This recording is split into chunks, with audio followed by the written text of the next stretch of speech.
Meme and Mehedi blog থেকে আমি মিম বলতেছি। সবাইকে ওয়েলকাম। আসসালামু আলাইকুম। কেমন আছেন সবাই? যে যেখানে আছেন আশা করি ভালোই আছেন। আপনাদের দয়ায় আমিও ভালো আছি।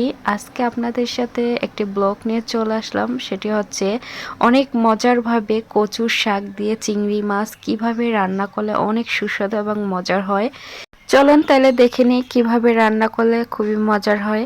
তো আমি কচুটা ধুয়ে একটা প্যানে চুলার উপরে বসিয়ে দিলাম। আর এই হচ্ছে চিংড়ি মাছ। এই চিংড়ি মাছটা দিয়ে অনেক মজারভাবে আমি রান্না করব। এভাবে খেয়েছি অনেক দিন হয়েছে, কিন্তু এভাবে রান্না করলে সাথে আর কোনো তরকারি লাগে না বন্ধুরা। অনেক মজার হয় খেতে। আমার তো খুবই প্রিয়, অনেক ভালো লেগেছে খেতে। কি বলবো, আপনারা ট্রাই করে এভাবে খেয়ে দেখতে পারেন। অনেক ভালো লেগেছে। দেখেন সেদ্ধ হয়ে কটুক হয়ে গেছে, একদম কিন্তু অল্প হয়ে গেছে। এটা আরো সেদ্ধ হয়ে কিন্তু একদম আরো কমে যাবে। এটা কিন্তু এই কচু ঝোল ঝোলও খাওয়া যায়, অনেকভাবেই খাওয়া যায়। আমি তো ঝোল ঝোল রাখবো না, এটা কিভাবে রান্না করি সাথেই থাকুন। এভাবে যদি আপনারা ট্রাই করে খেয়ে দেখেন, খুবই অনেক মজা লাগে। আর চিংড়ি মাছ ছাড়া যদি এভাবে রান্না করে তাও অনেক ভালো লাগে আমার কাছে খেতে। কিন্তু চিংড়ি মাছটা হচ্ছে যে কোনো জিনিস তরকারি দিয়ে রান্না করলে অনেক টেস্টি হয়, তা তো আপনারা সবাই জানেন।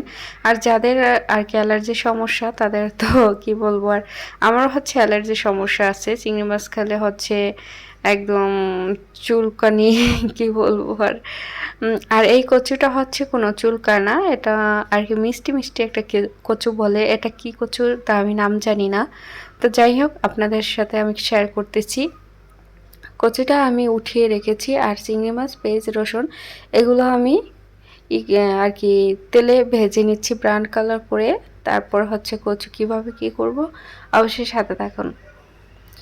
আর স্কিপ না করে অবশ্যই আমার ফুল ভিডিও দেখুন, ভালো লাগবে। আর আপনারা এভাবে রান্না করে খেয়ে দেখুন, এক থালা ভাত এমনিতেই খেয়ে ফেলবেন।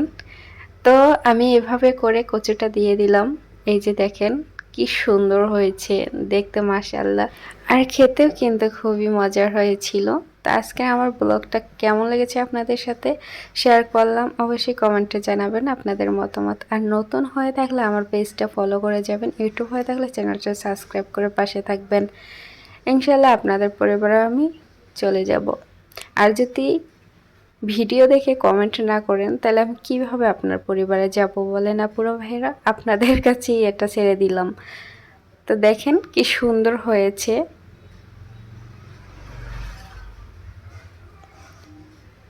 অনেক মজার হয়েছিল। যারা যারা পছন্দ করবেন তাদের কাছে কিন্তু অনেক মজার হবে, আর যারা পছন্দ করেন না তাদের কাছে তো মজা হবে না। তো নেক্সট টাইম আবার ব্লগ নিয়ে হাজির হব। বিদায় নিচ্ছি, আল্লাহ হাফেজ।